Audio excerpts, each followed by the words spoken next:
দর্শক আমন্ত্রণ জানাচ্ছি সিলেট ভিউ সম্প্রচারে। সাথে আছি আমি নিবেন্দু তালুকদার, ক্যামেরায় আছেন সহকর্মী শহীদুল ইসলাম সবুজ। জানাবো আমাদের হাতে থাকা এই মুহূর্তের সর্বশেষ খবরাখবর। হবিগঞ্জ থেকে হাতকড়া সহ পালিয়ে যাওয়া এক আসামি গ্রেপ্তার হয়েছেন সিলেটে।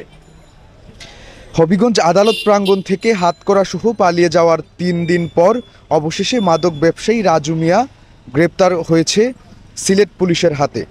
রোববার ভোরে সিলেটের কোম্পানিগঞ্জে বাংলাদেশ ভারত সীমান্ত থেকে ভারত পালিয়ে যাওয়ার সময় তাকে গোপন সংবাদের ভিত্তিতে অভিযান চালিয়ে গ্রেপ্তার করে পুলিশ। এর পূর্বে শনিবার বিকেলে রাজুর বাড়িতে তল্লাশি চালিয়ে হাতকড়াটি উদ্ধার করে পুলিশ। বিষয়টি নিশ্চিত করেছেন মাধবপুর থানা সার্কেলের সহকারী পুলিশ সুপার নির্মলেন্দু চক্রবর্তী। প্রসঙ্গত, গত বৃহস্পতিবার দুপুরে কোর্ট হাজত থেকে একদল পুলিশ তাকে বিজ্ঞ সিনিয়র জুডিশিয়াল ম্যাজিস্ট্রেট ফখরুল ইসলামের আদালতে নিয়ে যান। এর আগে পুলিশ তাকে জিজ্ঞাসাবাদের জন্য 5 দিনের রিমান্ড আবেদন করে। হাতকড়া থেকে পুলিশ প্রহরায় আদালতে তোলার সময় কৌশলে হাতকড়া সহ পালিয়ে যায় রাজু। মুহূর্তের মধ্যেই আদালত পাড়ায় হৈ হুল্লোড় শুরু হয়। এরপর পুলিশ আসামি ধরতে আশেপাশে তল্লাশি শুরু করে।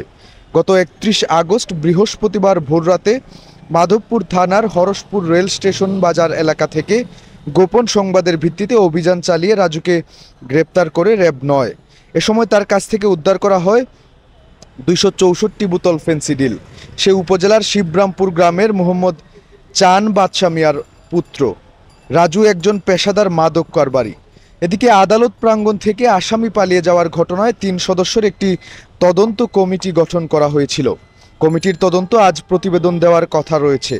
এছাড়াও এ ঘটনায় কোর্ট পুলিশের দায়িত্বরত কনস্টেবল মোহাম্মদ আকবর হোসেন বাদী হয়ে দণ্ডবিধির 224 ধারায় হবিগঞ্জ সদর মডেল থানায় একটি মামলা দায়ের করেন। প্রাঙ্গণ থেকে হাতকড়া সহ আসামি পালিয়ে যাওয়ার ঘটনা ইতিমধ্যেই পুরো সিলেট জুড়ে বেশ আলোচনার জন্ম দিয়েছে।